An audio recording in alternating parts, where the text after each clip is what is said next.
जय हिंद फ्रेंड्स। आज हम जानेंगे क्लास 12 का first chapter the solid state. Solid state में बहुत सारी चीजें पढ़ने की होती है।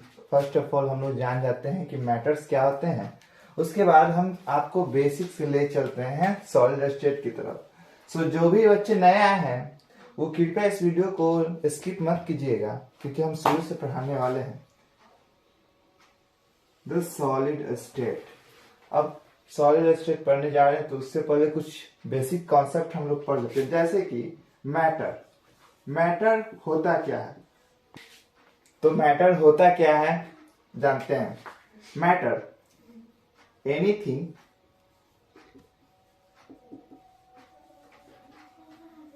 विच occupy space and have mass is called matter। वो सारी वस्तुएं जिसके पास कुछ वजन होता है और कुछ जो जगह घेरती हैं उन्हें हम मैटर कहते हैं। मैटर मीन्स पदार्थ। एग्जाम्पल के तौर पर हम लोग लिख सकते हैं जैसे कि लाइट, साउंड, etc। ये सब सारी चीजें मैटर होती हैं। अब हम लोग मैटर्स का क्लासिफिकेशन पढ़ेंगे। मैटर्स कितने भाग में डिवाइड होता है ये सारी चीजें हम लोग पढ़ेंगे। मैटर सबसे पहले दो तरीकों में डिवाइड होता है। एक होता है इसका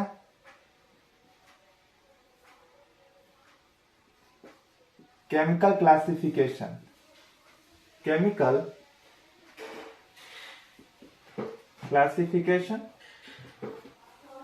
और दूसरा होता है फिजिकल क्लासिफिकेशन।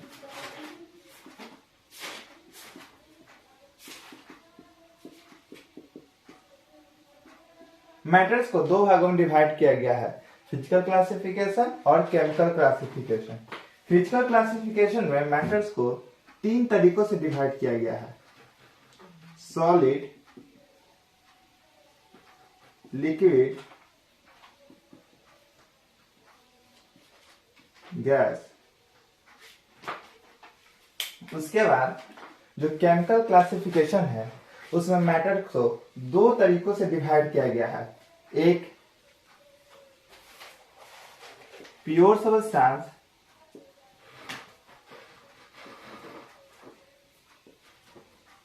एक इम्प्योर सब्सटेंस।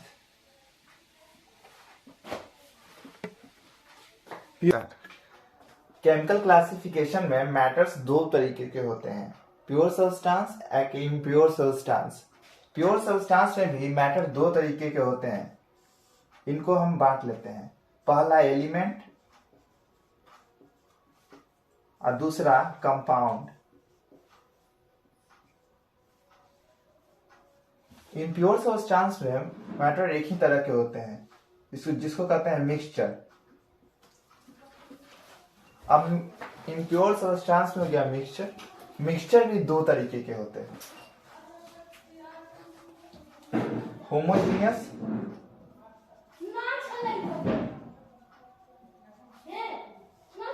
एक होता है हेट्रोजेनियस।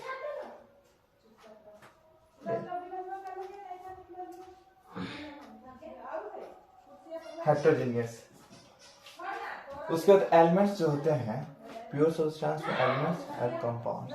एलिमेंट्स होते हैं तीन तरह के। प्योर सब्सटेंसेस भी दो तरह के होते हैं बच्चों, एलिमेंट्स और कंपाउंड्स। एलिमेंट्स जो है वो तीन प्रकार के होते हैं, पहला मेटल, दूसरा नॉन मेटल और तीसरा मेटलॉइड्स। इन सब के बारे में हम डिटेल में पढ़ाएंगे। और कंपाउंड्स हैं वो भी दो तरीके के होते हैं, पहला ऑर्गेनिक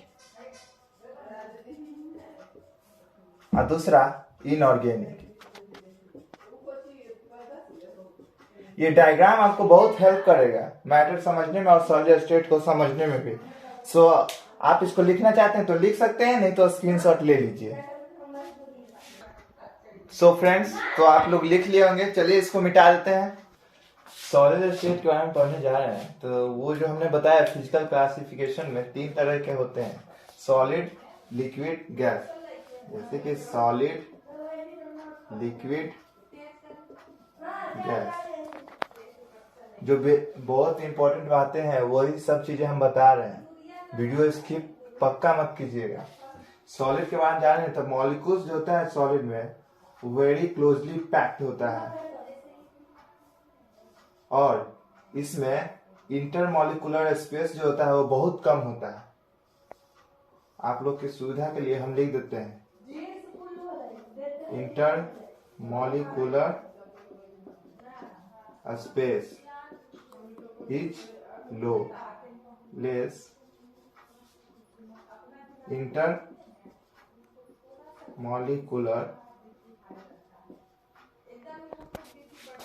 फोर्स ज्यादा होता है, मोर। इसमें इंटरमॉलिक्यूलर फोर्स बहुत ज्यादा होता है और इंटरमॉलिक्यूलर स्पेस बहुत कम। लिक्विड में क्या होता है, इंटरमॉलिक्यूलर फोर्स जो होता है वो हल्का कम होता है, हल्का, और इंटरमॉलिक्यूलर स्पेस हल्का से ज्यादा होता है, मतलब मीडियम। और गैस जो होता है उसमें तो बहुत ज्यादा, इंटरमॉलिक्यूलर फोर्स भी ज्यादा होता है, इंटरमॉलिक्यूलर स्पेस भी बहुत ज्यादा होता है। और गैस में एक और बात, गैस में जो मॉलिक्यूल्स होते हैं वो जिगजैग के फॉर्म में मोशन करते हैं, जिगजैग मोशन। इसका दूसरा नाम भी है जो बहुत ही फेमस है, ब्राउनियन मोशन के नाम से ये जाना जाता है।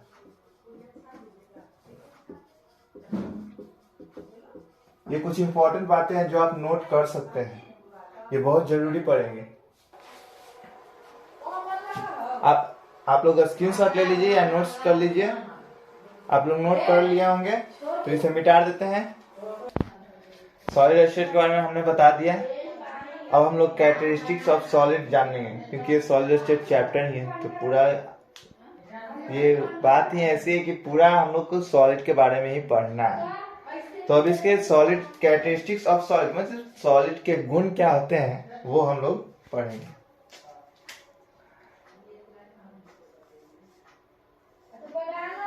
Characteristics of solid, characteristics of solid में से एक क्वेश्चन हर साल बोर्ड में पूछा जाता है, या तो सीबीएसई बोर्ड हो या बिहार बोर्ड हो, एक क्वेश्चन फिक्स्ड है, पूछा जाएगा कैरेक्टरिस्टिक्स ऑफ सॉलिड में। हमने आपको बताया है कि सॉलिड का कैरेक्टरिस्टिक जो है, फर्स्ट कैरेक्टरिस्टिक्स हमने क्या होता है कि सॉलिड का क्या होता है, definite shape and fixed volume होता है। सॉलिड का definite shape and fixed volume. अब आप लोग पूछें कि डेफिनिट शेप क्यों होता है। डेफिनिट शेप इसलिए क्योंकि जो मॉलिक्यूल्स होते हैं उनके बीच इंटरमॉलिक्यूलर स्पेस बहुत कम होता है, वो फिक्स्ड शेप में होते हैं, उनका फिक्स्ड वॉल्यूम होता है, सो वो डेफिनिट शेप में ही रहते हैं। अगला कैरेक्टरिस्टिक्स क्या होता है, उनमें इंटरमॉलिक्यूलर स्पेस जो होता है वो बहुत कम होता है। हमने आपको बताया है less intermolecular space, intermolecular space जो है वो उनमें बहुत कम होता है। आगे उनमें strong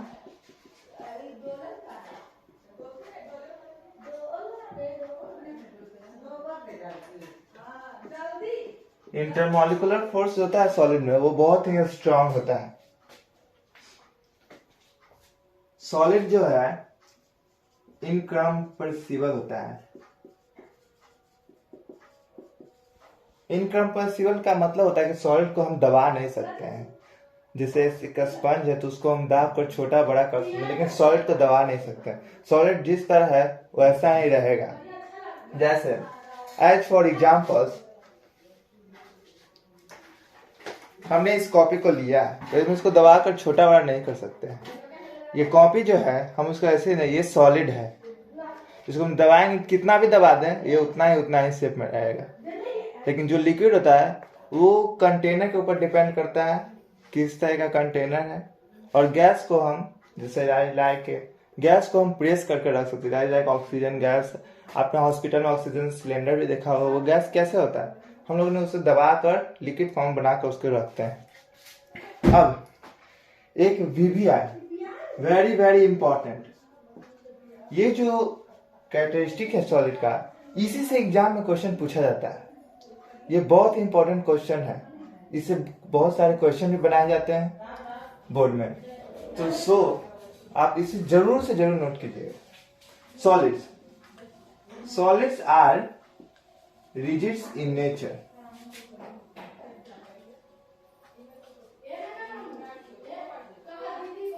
रिजिड्स in nature solid, question पूछेगा कि why solids are rigids in nature. So एक तरह से ये आंसर भी है, एक तरह से कैरेक्टरिस्टिक्स भी है, आप इसको लिख सकते हैं। वेरी वेरी इंपॉर्टेंट है, because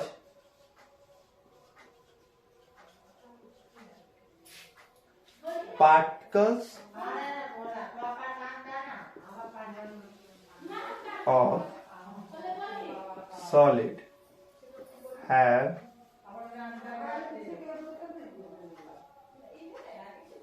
fixed position and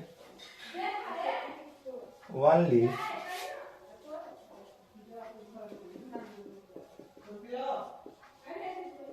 oscillatory motion around its mean position। Question ऐसे पूछेगा कि why solids are rigid in nature, solids rigid in nature क्यों होते हैं। तो इसका आंसर है solids are rigid in nature because particles of solid have fixed position. Solids का जो पार्टिकल सब होता है वो उसका फिक्स्ड होता है and only oscillatory motion. Oscillator हम उसको ऐसे ऐसे कर सकते हैं, उसके मीन पोजीशन। ऑसिलेशन क्या होता है, एक ऐसे होता है, ये वॉच है, अपने वॉच ऐसे ऐसे, हिया से हिया, हिया से हिया, बस यही ऑसिलेटरी मोशन होता है। ऐसे बस इतना ही दूर उसका शेप फिक्स रहता है, कितना ही दूर में वो मूव करेगा। पेंडुलम देखें उसी तरह मूव करेगा, ये क्लॉक। तो ऑसिलेटरी मोशन समझ गए। सो आप इसके नोट कर सकते हैं, नोट कर लीजिए या स्क्रीनशॉट ले लीजिए। वो लिख लिए होंगे आप लोग। चलिए अब हम लोग स्टार्ट करते हैं टाइप्स ऑफ सॉलिड के बारे में। टाइप्स ऑफ सॉलिड, सॉलिड कितने प्रकार के होते हैं। टाइप्स सॉलिड दो प्रकार के होते हैं। फर्स्ट एमॉर्फस सॉलिड,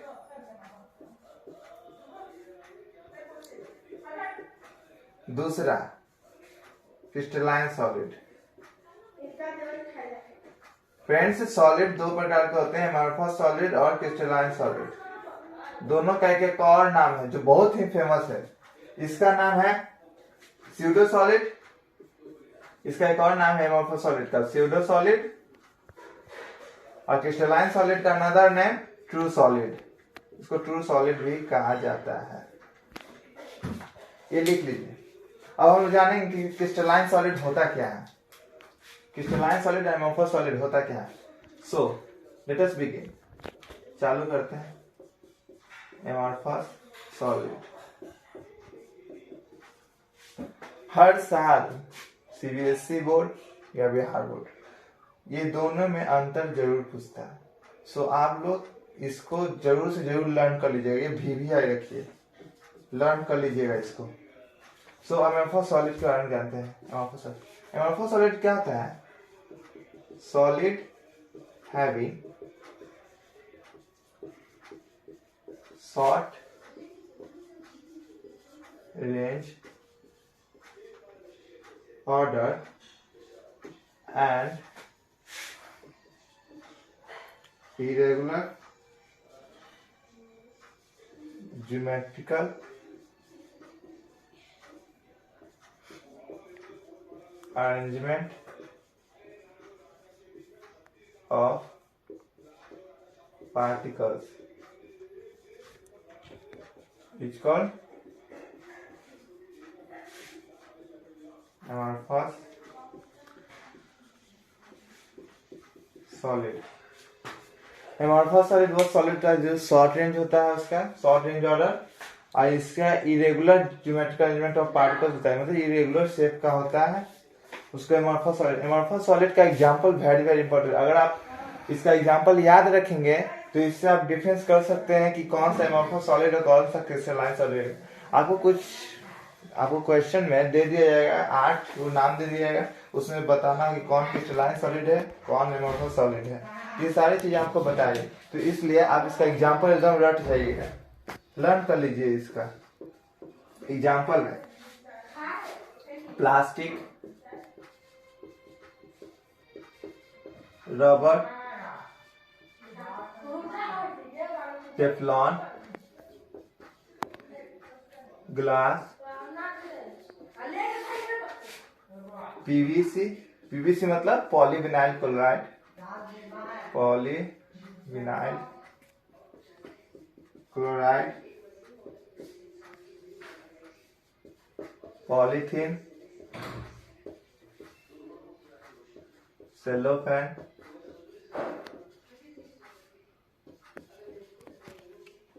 पॉलीयूरेथीन और पॉलीस्टीरीन। इतना एग्जाम्पल अगर आप रट लेते हैं, लर्न कर लेते हैं इस पूरे एग्जाम्पल को, तो हम चैलेंज करते हैं कि एक क्वेश्चन नहीं छूटेगा एमॉर्फस सॉलिड से। सो आप इसको जल्दी से नोट कर लीजिए या स्क्रीनशॉट ले सकते हैं। सो आप लोगों ने लिख लिया होगा या स्क्रीनशॉट ले लिया होगा। एमॉर्फस सॉलिड आपने पढ़ लिया। अब क्रिस्टलाइन सॉलिड हम आपको उतना ही पढ़ा रहे हैं जितना एग्जाम में आता है, और उसी का नोट्स बनाइए। फालतू का नोट्स बनाने का तो टाइम अपना वेस्ट नहीं कीजिए। क्रिस्टलाइन सॉलिड क्या होता है? Solid having long range order and regular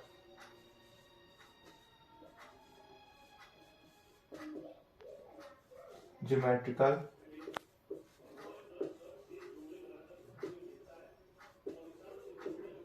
arrangement of particles। Solids having long range order होता है सॉलिड का, और रेगुलर उसका फिक्स रेगुलर रहता है अरेंजमेंट ऑफ पार्टिकल्स का, उसको कहते हैं crystalline solids. Is called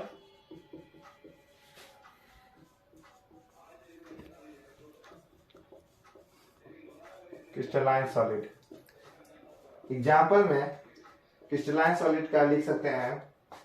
example इसका बहुत ही कम है, सो इसको भी लर्न कर लीजिएगा। नेप्थालिन करगौरी बॉली होता है जो कपड़ों को सेव करने के लिए रखा जाता है, महिलाएं लोग रखती हैं, गर्ल्स लोग। Naphthalene, urea, sugar, salt,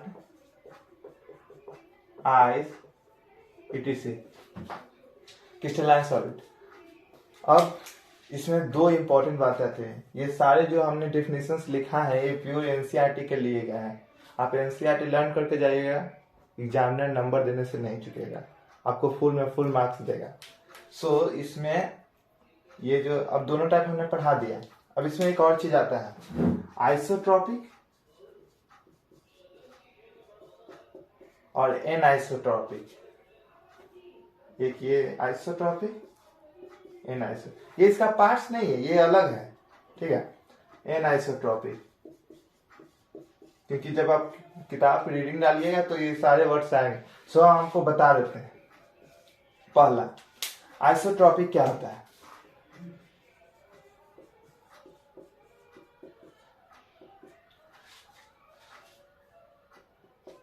amorphous solid जो है amorphous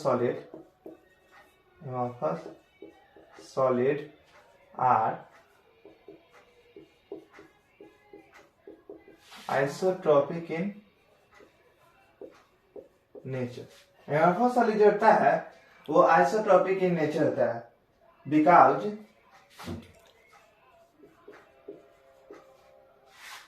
क्योंकि value of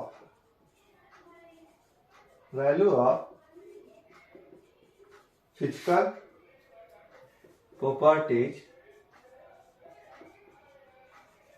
is same. Value of physical properties is same when measured from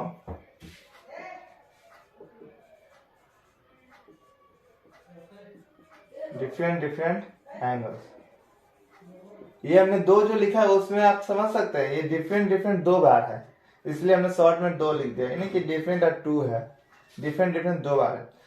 इसका मतलब हो गया कि amorphous solid जो होता है आइसोट्रोपिक इन नेचर होता है। आइसोट्रोपिक का मतलब होता है आइसो में सिर्फ आइसोट्रोपिक नेचर।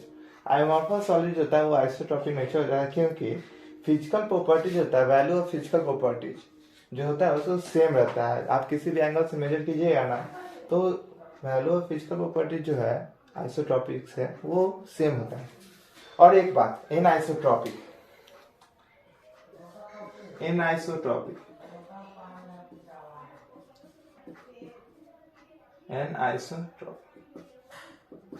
एनआइसोट्रोपिक में होता है crystalline solid.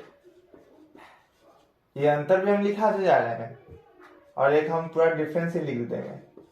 Crystalline solid are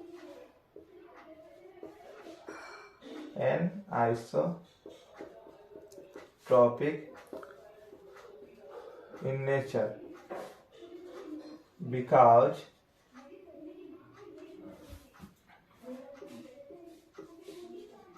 value of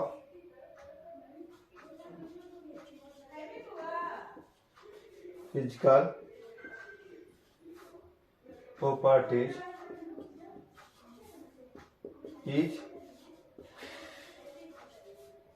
different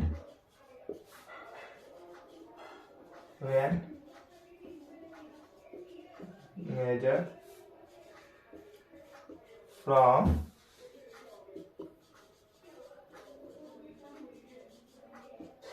different angles. Crystalline solid होता है वो आइसोट्रोपिक नेचर का होता है जब वैल्यू ऑफ फिजिकल प्रॉपर्टी जो है वो डिफरेंट होता है। इसमें सेम, ये बहुत ही गौर करने वाली बात है, इसमें सेम होता है और इसमें डिफरेंट होता है जब भी हम दो अलग अलग जगहों से मेजर करते हैं। सो आप इसको जल्दी से नोट कर लीजिए, क्या स्क्रीनशॉट ले सकते हैं जल्दी।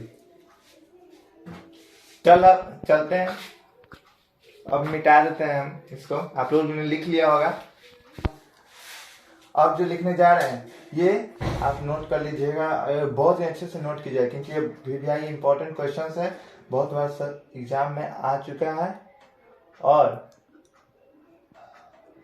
अच्छा चलिए शुरू करते हैं। अब 5 मार्क्स में आता है ये क्वेश्चन, हर साल पूछा गया है, VVI लिख लीजिएगा इसको क्वेश्चन के रूप में। Difference between crystalline solid and amorphous solid, ये दोनों का बीच का डिफरेंस हर साल एग्जाम में आ चुका है और ये बहुत ही इंपॉर्टेंट है। हम आपको डायग्राम वाइज बता देते हैं कि आपको कोई दिक्कत ना हो और आप अच्छे से समझ सकें। इधर लिख देते हैं हम क्रिस्टलाइन, इधर amorphous। आप नोट कर लीजिएगा अच्छे से, ये 5 नंबर साल हर साल बिहार बोर्ड हो या CBSE बोर्ड हो या कोई भी बोर्ड हो क्वेश्चन पूछा जाता है। So first difference crystalline solid में लॉन्ग रेंज ऑर्डर, हमने डिफिनेशन में भी लिखा चुका है। लॉन्ग रेंज ऑर्डर इसमें short range order.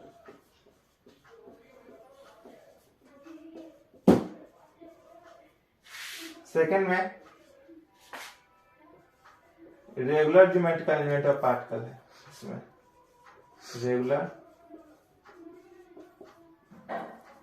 Geometrical arrangement of particle. आप डायग्राम के फॉर्म में लिखिए तो एग्जामिनर बहुत ज्यादा नंबर देगा। इसमें इरेगुलर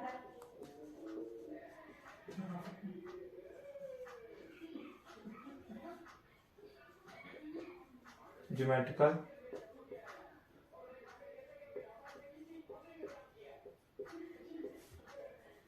अरेंजमेंट ऑफ पार्टिकल्स, इसमें रेगुलर, इसमें इरेगुलर। तीसरा, इसका एक और नाम हमने बताया था, ट्रू सॉलिड। इसे ट्रू सॉलिड कहा जाता है, इसे स्यूडो सॉलिड। जहां आपको प्रॉब्लम हो आप बोल सकते हैं। फोर्थ, ये एन आइसोट्रॉपिक होता है,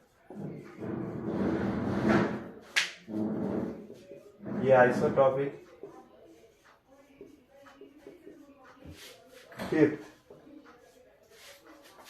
इसका 60 मेल्टिंग पॉइंट होता है।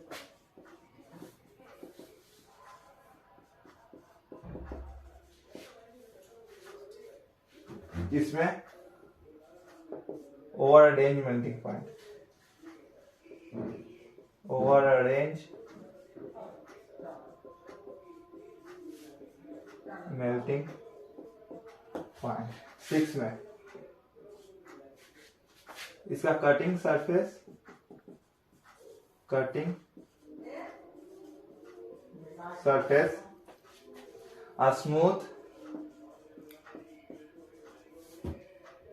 एंड रेगुलर होता है। इसमें कटिंग सरफेस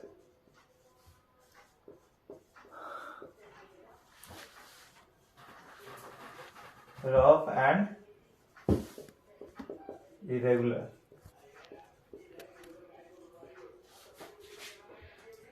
क्रिस्टलाइन सॉलिड का एग्जांपल है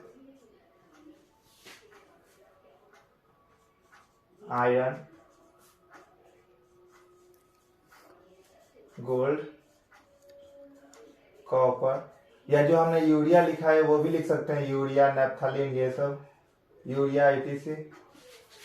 और इसमें तो आप एग्जांपल जानते ही हैं, ग्लास, प्लास्टिक, रबर etc। ये 7 डिफरेंस है।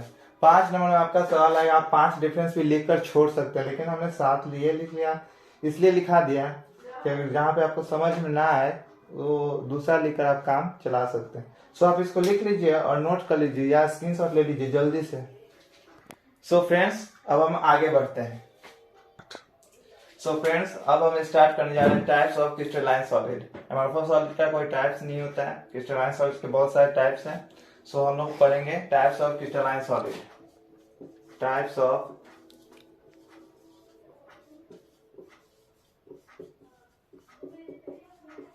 Crystalline solid. क्रिस्टलाइन सॉलिड का हम लोग टाइप्स पढ़ेंगे on the basis of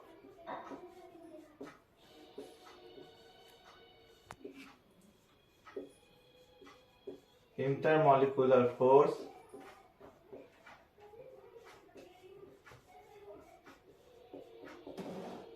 crystalline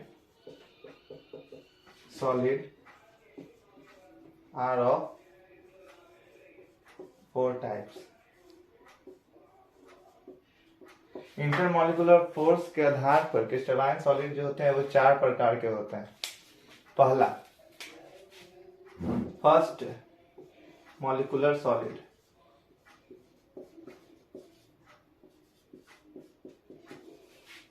दूसरा आयनिक सॉलिड, तीसरा मेटालिक सॉलिड और फोर्थ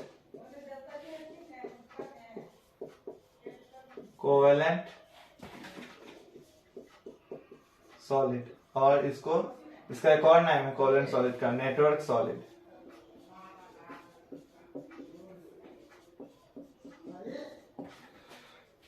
सो फ्रेंड्स, ये 4 तरह के सॉलिड होते हैं क्रिस्टलाइन सॉलिड। ये चारों के बारे में हम डिटेल्स में पढ़ेंगे अगले क्लास में। आज टाइम नहीं है, लेकिन अगले क्लास में हम इसको डिटेल्स में पढ़ाएंगे।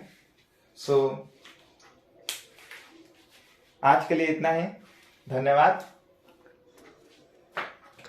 मिलते हैं नेक्स्ट वीडियो में।